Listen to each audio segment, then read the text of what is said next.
The story of Liberia does not begin on the shores of West Africa.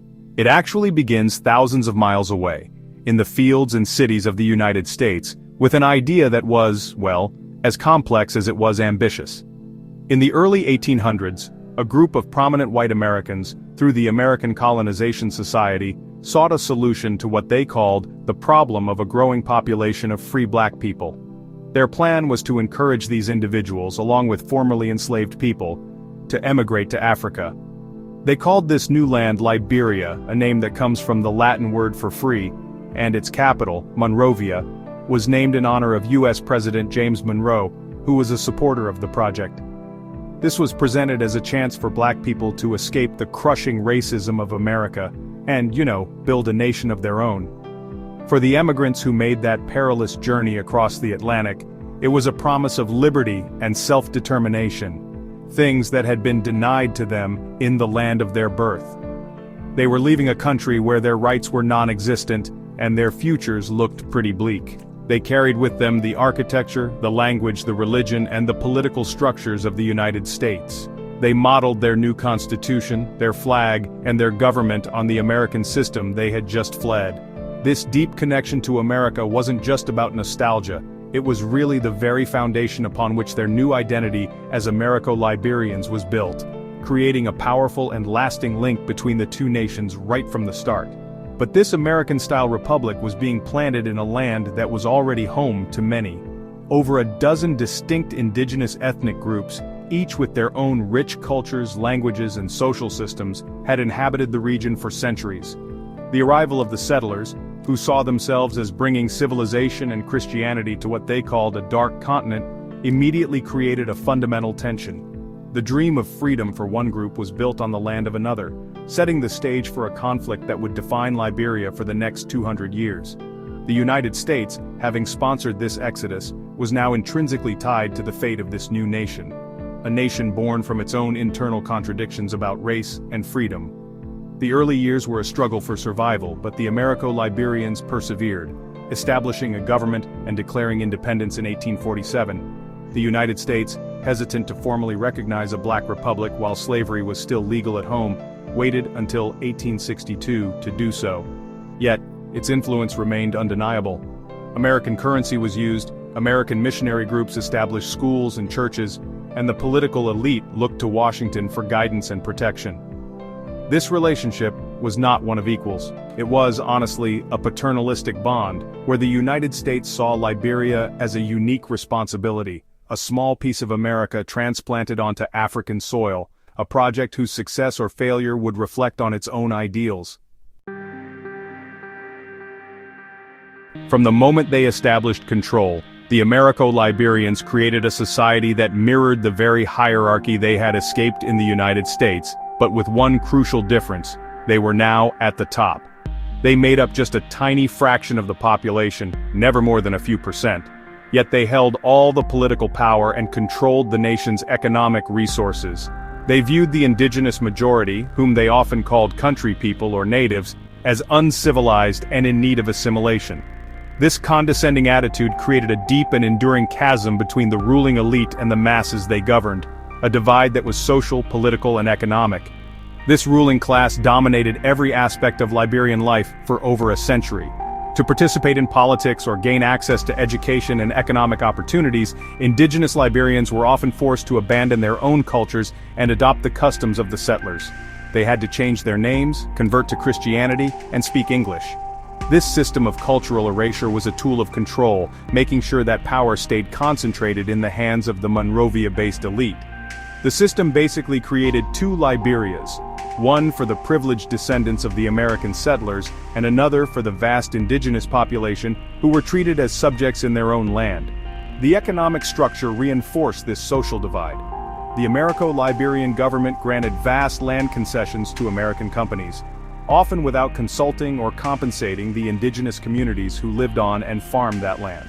This not only dispossessed local people but also created an economy that benefited the foreign corporations and the ruling Liberian elite, while the majority of the population remained in poverty.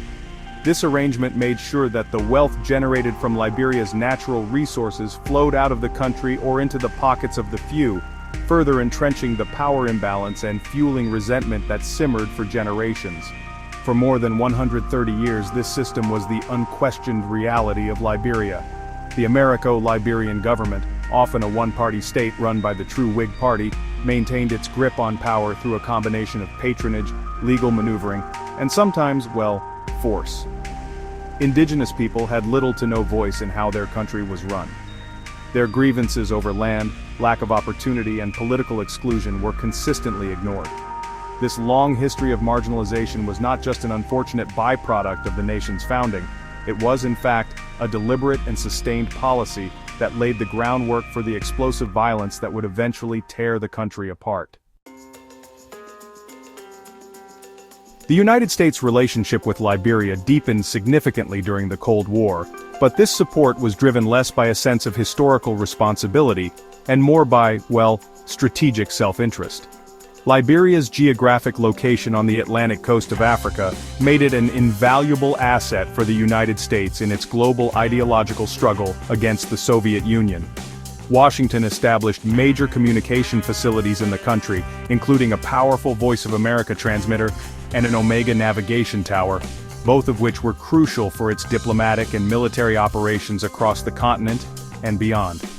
This strategic importance meant the United States had a vested interest in maintaining a stable, pro-American government in Monrovia, no matter what its internal policies might be. This alliance meant that for decades the United States steadfastly supported the Americo-Liberian oligarchy. Successive American administrations turned a blind eye to the deep-seated inequalities and the authoritarian nature of the regime.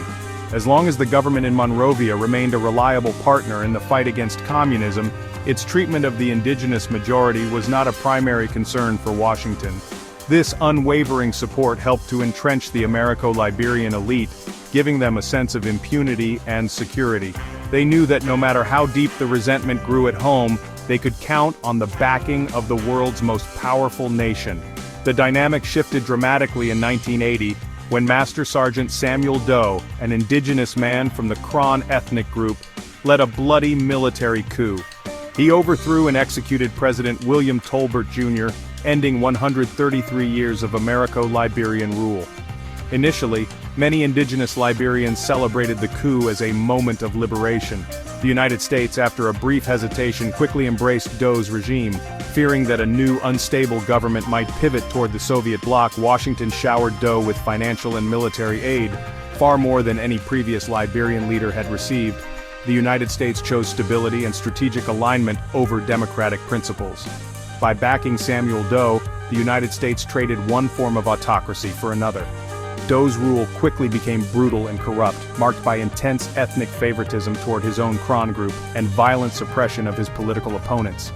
American aid propped up his repressive regime throughout the 1980s, even as human rights abuses mounted and the country descended further into ethnic strife. This support not only alienated large segments of the Liberian population, but also directly contributed to the volatile political climate that made civil war almost inevitable. The United States, in its single-minded pursuit of its Cold War objectives, helped sow the seeds of the very conflict it would later be forced to confront. The simmering tensions finally exploded on Christmas Eve of 1989, when Charles Taylor, a former official in Doe's government, crossed into Liberia from Ivory Coast with a small rebel force. This invasion marked the beginning of Liberia's first civil war, a conflict that would rage for 7 years and plunge the nation into a nightmare of unimaginable brutality.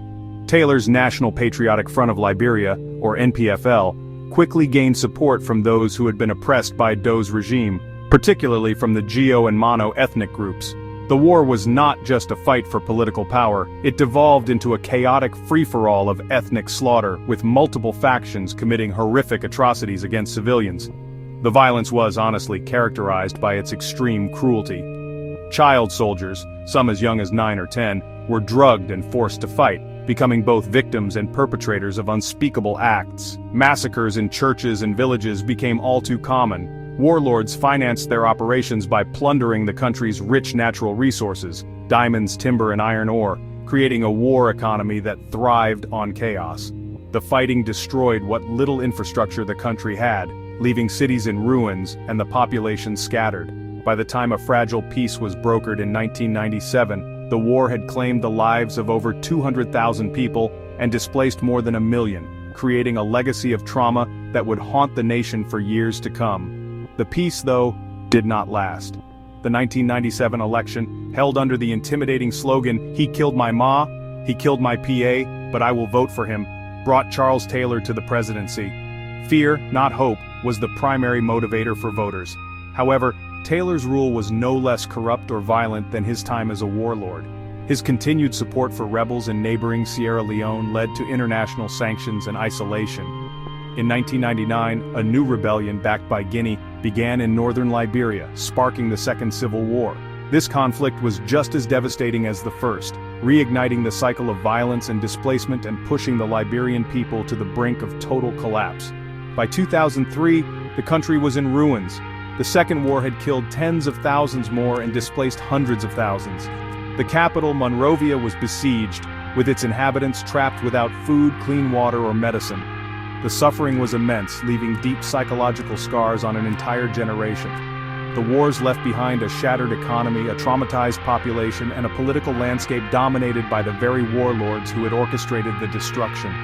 The long night of war had ended, but the dawn revealed a country that was, honestly, fundamentally broken, facing the monumental task of rebuilding not just its cities, but its very soul. The story of Liberia's turmoil, just can't be fully understood without examining the role of powerful American corporate interests, most notably the Firestone Tire and Rubber Company. Back in 1926, Firestone signed a 99-year lease for 1 million acres of land to create what would become the world's largest rubber plantation. This agreement, made with the Americo-Liberian government, basically created a state within a state. For decades, the company was the largest private employer in Liberia and, honestly, it exerted immense influence over the country's politics and economy. The plantation operated under conditions that were often criticized as exploitative, creating vast wealth for the company while at the same time, many of its Liberian workers lived in poverty. During the Civil Wars, Firestone's presence took on a much darker significance. The plantation was located in territory controlled by Charles Taylor's NPFL. To continue its operations, the company made a deal with the devil. Evidence later presented to Liberia's Truth and Reconciliation Commission, TRC, showed that Firestone provided Taylor's rebel faction with millions of dollars in taxes, along with food, fuel, and logistical support. This financial lifeline helped Taylor sustain his war machine, allowing him to purchase weapons and pay his fighters. In essence, the profits from Liberian rubber were being used to fuel the very conflict that was tearing the country apart. The company's actions during the war were not a secret. Firestone defended its payments to Taylor as a necessity, saying it was to protect its employees and its massive investment. They argued they were operating under duress in a lawless environment. However, critics and human rights organizations saw it quite differently. They argued that by collaborating with a warlord known for widespread atrocities, Firestone became complicit in war crimes. The TRC, in its final report, formally named Firestone as an alleged perpetrator of economic crimes, and recommended that the company be held accountable for aiding and abetting the conflict, a recommendation that, has yet to be fully acted upon. This episode highlights a critical aspect of U.S. influence in Liberia, one that goes beyond government policy to include the powerful impact of private enterprise. The pursuit of corporate profit became entangled with the brutal politics of war, with devastating consequences for the Liberian people. The Firestone case serves as a stark example of how American economic power, when exercised without sufficient ethical oversight, can contribute directly to instability and human suffering. It really demonstrates that the U.S. footprint in Liberia was not just diplomatic or strategic, but deeply commercial, and that this commercial interest played a direct role in sustaining the nation's longest and darkest chapter. After the guns finally fell silent in 2003, Liberia entered a period often described as a negative peace. This is a peace defined simply by the absence of open warfare, not by the presence of genuine reconciliation or justice. The international community, led in part by the United States, poured in resources to disarm fighters, hold democratic elections, and rebuild basic infrastructure. The 2005 election of Ellen Johnson Sirleaf, Africa's first female elected head of state, was hailed as a landmark moment, a symbol of a new beginning. The immediate priority for both Liberian leaders and their international partners was consolidating the peace, which in practice often meant avoiding difficult questions about the past. The core of this fragile peace was a pervasive culture of impunity. To avoid destabilizing the delicate political balance, there was an unspoken agreement to let bygones be bygones. The warlords who had ravaged the country, men responsible for mass murder, rape, and the recruitment of child soldiers, were not brought to justice. Instead, many of them transitioned seamlessly into civilian life, using their wealth and influence to become powerful politicians and businessmen. Figures like Prince Johnson, a notorious warlord who videotaped himself torturing President Samuel Doe to death, became a senator, repeatedly winning elections and holding significant sway over national politics. This decision to prioritize stability over accountability came at a great cost. It sent a clear message that one could commit horrific crimes and face no consequences. For the victims who lived side by side with their former tormentors, this lack of justice is a constant, open wound. The Truth and Reconciliation Commission, or TRC, was established to document the atrocities of the war and make recommendations for healing. In its 2009 report, the TRC called for the prosecution of key perpetrators and the establishment of a war crimes court. However, for over a decade, these crucial recommendations were largely ignored by Liberia's political establishment, many of whom were implicated in the report themselves.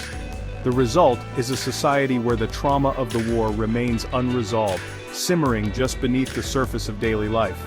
The grievances that fueled the conflict, corruption, impunity, and a sense of injustice, are still very much present.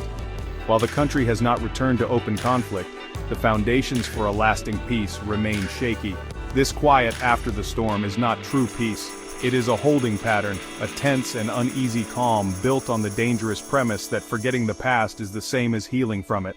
This has left Liberia vulnerable, with the ghosts of its violent history still waiting for a final reckoning.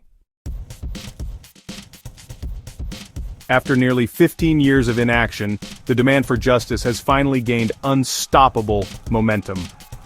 In May 2024, President Joseph Boakai, who defeated George Weah in a closely contested election, took a monumental step by signing an executive order to begin the process of establishing a war and economic crimes court for Liberia. This decision was celebrated by human rights activists and countless victims who have long campaigned for an end to impunity. It signaled a potential turning point for the nation, a move away from the fragile negative peace toward a future where accountability might finally be possible. The journey, however, is fraught with political danger and complicated by international interests. The United States has been a vocal supporter of the court's creation, offering financial and technical assistance to help get it off the ground. U.S. officials have framed this as part of a broader policy to support the rule of law and fight corruption in Liberia, having previously sanctioned several high-level officials for graft. However, this American involvement is viewed with deep suspicion by many Liberians. They remember the U.S. quote, "A's history of backing repressive regimes and its complicity in the very conflicts the court seeks to address." This has led to accusations that Washington is trying to control the process, shaping the tribunal's mandate to protect its own historical interests and avoid any scrutiny of its past actions or those of American corporations. This controversy over U.S. influence has already created significant friction. The appointment of certain individuals to lead the court's establishment office, including an American lobbyist with alleged conflicts of interest, sparked a public outcry from Liberia's civil society, forcing a reversal. In a dramatic incident on Liberia's Independence Day in July 2024, the U.S. envoy reportedly walked out of a ceremony after a prominent Liberian academic publicly warned against allowing the United States to dictate the terms of the nation's justice. These events reveal a deep-seated mistrust and a fierce desire among Liberians to own their process of reconciliation, free from what they perceive as foreign manipulation. The path forward for the War Crimes Court is therefore incredibly complex. It must navigate the powerful domestic opposition from former warlords who still hold political power and will do anything to evade justice. At the same time, it must manage its relationship with international partners like the U.S., leveraging their support without sacrificing its independence or legitimacy in the eyes of the Liberian people. The creation of the court is a test not only of Liberia's commitment to justice but also of the U.S. quote. His ability to play a constructive role, one that empowers Liberians rather than controls them, and one that acknowledges its own complicated history with the nation it now seeks to help heal. Today, the relationship between ordinary Liberians and the United States is a tangled mix of dependence, resentment, hope, and suspicion. On one hand, America is often seen as the ultimate arbiter, the powerful external force that can deliver justice when Liberia's own institutions fail. It's not uncommon for citizens, frustrated with their own government's corruption and inaction, to appeal directly to the U.S. ambassador for help. They see the sanctions placed on corrupt officials by the U.S. Treasury Department as one of the few effective tools for accountability. In this view, America is the big brother, the country with the power and hopefully, the moral will to push Liberia in the right direction. This perception of the U.S. as a potential savior, however, is deeply intertwined with a sense of historical grievance. Many Liberians are acutely aware of the role the United States played in creating and sustaining the very problems that plague their country. They know that the U.S. supported the Americo-Liberian elite for a century, backed Samuel Doe's brutal dictatorship, and had complex dealings with Charles Taylor. This history fuels a deep-seated skepticism about America's motives. Is the U.S. genuinely interested in Liberia's well-being, or is its engagement driven by its own strategic and economic interests? This question hangs over every U.S. policy announcement and every diplomatic gesture. The younger generation, which makes up the vast majority of Liberia's population, embodies this complicated view. Having grown up in the shadow of war, they are deeply cynical about their own country's politics, often seeing elections as little more than an opportunity for short-term personal gain. They see the U.S. as a place of opportunity, a symbol of a better life, and many dream of getting an American visa. Yet they are also increasingly vocal on social media, questioning the narrative of American benevolence and highlighting the hypocrisy in U.S. foreign policy. They see a country that preaches democracy while having a history of supporting dictators. This dual perception creates a complex dynamic. Liberians may criticize American influence in one breath and demand more American intervention in the next. They want U.S. help to build a war crimes court, but they don't want the U.S. to control it. They welcome U.S. sanctions against corrupt leaders but resent the paternalistic attitude that often accompanies American aid.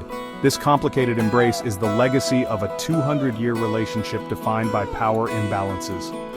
Liberia is forever tied to the United States, but it is a bond that is as much a source of frustration as it is a source of hope, a constant negotiation between a desire for help and a yearning for true independence. So, is the United States to blame for Liberia's fragile peace? The answer is not a simple yes or no. It is a complex verdict with liability shared among many actors. To place all the blame on the U.S. would be to strip Liberians of their own agency, ignoring the choices made by Liberian leaders. From the Americo-Liberian elite who created an oppressive system, to Samuel Doe who unleashed ethnic violence, to Charles Taylor and other warlords who destroyed their own country for power and profit. These individuals and groups are directly responsible for the immense suffering of the Liberian people and must be held accountable for their actions. However, to absolve the United States of any responsibility would be to ignore the profound and often destructive impact of its influence at every critical juncture in Liberia's history. The U.S. was not a passive observer, it was an active participant. It helped create the initial social divide by sponsoring a settlement that displaced indigenous people. It propped up the Americo-Liberian oligarchy for a century. It funded Samuel Doe's repressive regime during the Cold War, fueling the ethnic tensions that led to war. American corporate interests helped finance a brutal warlord. At each stage, U.S. actions, driven by its own strategic and economic interests, helped create or worsen the conditions that led to catastrophe. The argument against blaming the U.S. often points to the aid it has provided, its role in ending the Second Civil War through diplomatic pressure, and its current support for democracy and justice. Proponents of this view would say that the U.S. has been a force for good, albeit an imperfect one, and that Liberia's problems are ultimately internal. The argument for blaming the U.S., however, is that this help often came too late, and only after American policy had contributed to the crisis in the first place. This view holds that the U.S. bears a historical responsibility that it has never fully acknowledged, a debt that cannot be repaid with aid packages and conditional support alone. Ultimately, untangling this question matters deeply for Liberia's future. Acknowledging the role of the U.S. is not about finding a scapegoat, it is about understanding the full context of the nation's trauma. For Liberia to achieve a lasting, positive peace, it needs more than just a court. It needs a full reckoning with its past, and that past is inextricably linked with the United States. For the U.S., acknowledging its complicity could lead to a more humble, respectful, and effective partnership. For Liberians, understanding this history is crucial for breaking the cycle of dependency and forging a truly sovereign path forward, one built not on the fragile quiet of impunity, but on the solid foundation of justice.